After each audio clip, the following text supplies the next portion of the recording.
दाइ सभा हुनुभन्दा अगाडि दाइ रवि लामिछानेलाई जेल हालेछ यसको विषयमा केही बोल्न चाहनुहुन्छ? केही छैन भाइ, म यसको टपिक्समा कुरा निकाल्दा पनि रिस उठिहाल्छ। किन हो, के भएर दाइ, के त्यस्तो के भयो त्यस्तो? अलिक विरक्तिएर बस्नु भएको छ।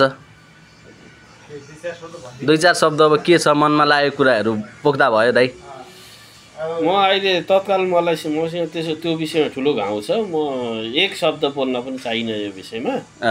अन्तिम इच्छा चाहिँ अब रविलाई चाहिँ त्यो चाहिँ किन इच्छा भनेर एउटा डिएसपीले सोध्यो, त्यो पनि पक्राउ पुर्जीहरू नलिकन होइन, उता आदेश आउनुभन्दा अगाडि नै तैनात भइसकेका रहेछन्, घर घेरिसकेका रहेछन्। अनि यो विषयमा र हिजो राति साझा पक्रेर लिएको देख्दाखेरि मलाई साह्रो मुटु चस्काएको छ। त्यहाँदेखि मेरो निन्द्रा पनि हराम भएको छ। यति रिस उठेको छ, यति खुन उम्लेको छ, यति खुन तातेको छ। त्यो मान्छे सामने होइदिन्थ्यो भने जमिन कङ्क्रिटै भयो भने त्यसलाई म जमिन मुनि खादिदिन्थेँ। तर मैले राति हिजो ड्युटीमा विचार गरेँ यो कुरो पनि, तपाईँ पुरै रिस रागमै हुनुहुन्थ्यो राति पनि। रिस रागमा छु। मलाई कसरी ड्युटी, हिजो रातिको नाइट सिफ्ट थियो मेरो, हिजोको नाइट सिफ्ट मैले कसरी सकेँ, कसरी स्टार्ट गरेँ, कसरी एन्डिङ गरेँ भन्ने कुरा म आफैलाई थाहा छैन। अब यहाँ म सुतेर उठिरहेछु, म यो कोठामा छैन भन्ने पनि मेरो होस हवास उडेको छ भाइ। त्यो भएर यस विषयको टपिकमा चाहिँ मलाई कुराकानी आजै ननिकाल्नु भन्ने म एउटा। अनि अर्को कुरो पनि गर्नुपर्ने थियो दाइ। केपी ओली फर्केछ नेपाल, के छ यो विषयमा? फर्कियो त्यो जामाको किडनीवालालाई झन् मलाई नसुनाउ न त्यो विषयमा।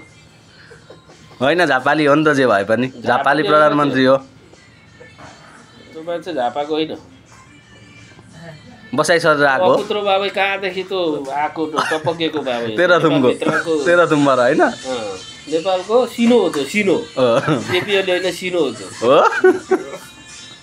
सिनो। जब त्यो बाहिर जान्छ तब प्लान बनाइरहेको हुन्छ, जब फर्केर आएको हुन्छ अनि रविलाई जेलमा कोच्ने काम गर्छ। अब अस्तिको चोटि गयो कता अमेरिकातिर, कति दिन बस्यो मलाई थाहा छैन भन्नु, त्यता डुबाइदियो।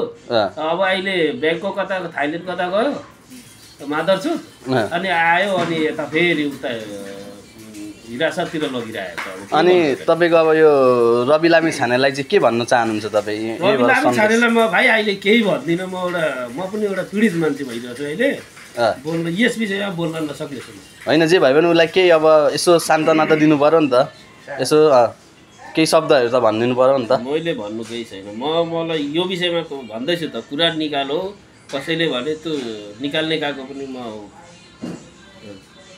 के भन्छ, पञ्चेरी उडाइदिनु जस्तो रिस उठ्छ। हो, त्यसो भए तपाईँलाई अहिले मसँग रिस राख्छ, मैले निकालेँ नि त यो कुरो। तिमीले निकाल्यो, मलाई त्यही रिस उठिरहेछ। ए ल, यही दुई शब्दै टुङ्ग्याउने। मैले यो दुई शब्दलाई यही टुङ्ग्याएँ भाइ।